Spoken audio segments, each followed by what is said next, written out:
সাভারে চুরির অপবাদে শিশু গৃহকর্মীকে চাকু দিয়ে খুঁচিয়ে অমানবিক নির্যাতনের অভিযোগে এক বিসিএস ক্যাডার ও তার স্ত্রীকে আটক করেছে পুলিশ।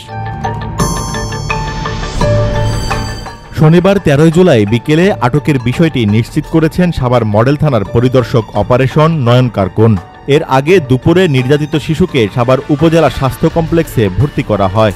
এ বিষয়ে নির্যাতনের শিকার শিশুর মা বাদী হয়ে সাভার মডেল থানায় অভিযোগ দায়ের করলে সাভার মডেল থানা পুলিশ অভিযান চালিয়ে দুজনকে আটক করে। আটককৃতরা হলেন সাভারের রাজাসন এলাকার কাজী ইসমাইল ও তার স্ত্রী মাহমুদা খাতুন পরশ। কাজী ইসমাইল ৪২তম বিসিএস ক্যাডার ও বরগুনা সদর হাসপাতালের কর্মরত চিকিৎসক।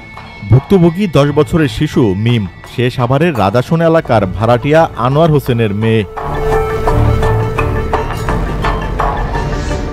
ভুক্তভোগীদের অভিযোগ থেকে জানা যায় কাজী ইসমাইল ও তার স্ত্রী মাহমুদা খান পরশ ভুক্তভোগী শিশুর পরিবারের পূর্ব পরিচিত। সেই সুবাদে মিমকে গৃহকর্মী হিসেবে কাজে নেন তারা। গত ১ বছর কাজ করানোর পরেও তারা ওই শিশুকে ঠিকমতো বেতন দেননি। সেই বেতনের পাওনা টাকা চাইলে শিশুকে চাকু দিয়ে খুঁচিয়ে অমানবিক নির্যাতন করতেন অভিযুক্তরা। নির্যাতনের বিষয়টি শিশুর পরিবার যাতে না জানতে পারে সেজন্য পরিবারের সঙ্গে যোগাযোগ বিচ্ছিন্ন করতে বাধ্য করেন ওই দম্পতি।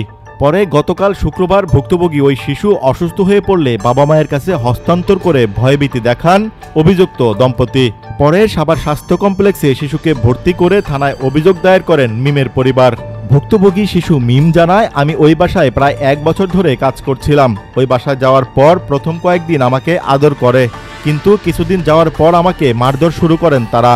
সর্বশেষ আমাকে চুরির অপবাদ দিয়ে সারা শরীরে ছুরি দিয়ে খুঁচিয়ে নির্যাতন করেছেন তারা। এছাড়া বিভিন্ন সময় খেলার ব্যাট দিয়ে পায়ে ও মাথায় আঘাত করেছেন। আঙ্কেল হচ্ছে ডক্টর কাজ করে, আমাকে পুরো শরীরেই মারতো, ডাল ঘুটনি দিয়ে বাই দিত, বেলুন দিয়ে, কাঠের ব্যাট দিয়ে, তার দিয়ে, ছুরি দিয়ে। সাভার উপজেলা স্বাস্থ্য ও পরিবার পরিকল্পনা কর্মকর্তা ডাক্তার সাইমুল হুদা বলেন, ভুক্তভোগী সারা শরীরে অসংখ্য নতুন ও পুরাতন ভোঁতা অস্ত্রের ক্ষত আছে। তাকে হাসপাতালে ভর্তি করা হয়েছে, তার চিকিৎসা চলমান রয়েছে। দেখলাম আমাদের ইমার্জেন্সি মেডিকেল অফিসারও দেখেছেন, আমি নিজে দেখেছি। তার সমস্ত শরীরে মাল্টিপল ওল্ড স্কার মার্ক রয়েছে এবং তার শরীরের সব জায়গায় মনে হয়েছে যে তাকে আঘাত করা হয়েছে বিভিন্ন ধরনের ভোঁতালো এবং ধারালো অস্ত্র দ্বারা, যন্ত্রপাতি দ্বারা।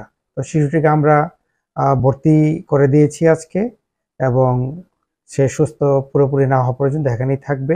সাভার মডেল থানার পরিদর্শক অপারেশন নয়ন কার্কুন বলেন, ভুক্তভোগী শিশুর মা বাদী হয়ে সাভার মডেল থানায় অভিযোগ দায়ের করেছেন। অভিযোগের ভিত্তিতে অভিযুক্তদের আটক করা হয়েছে। তারা প্রাথমিকভাবে মারধরের কথা স্বীকার করেছেন। Bangla live news desk.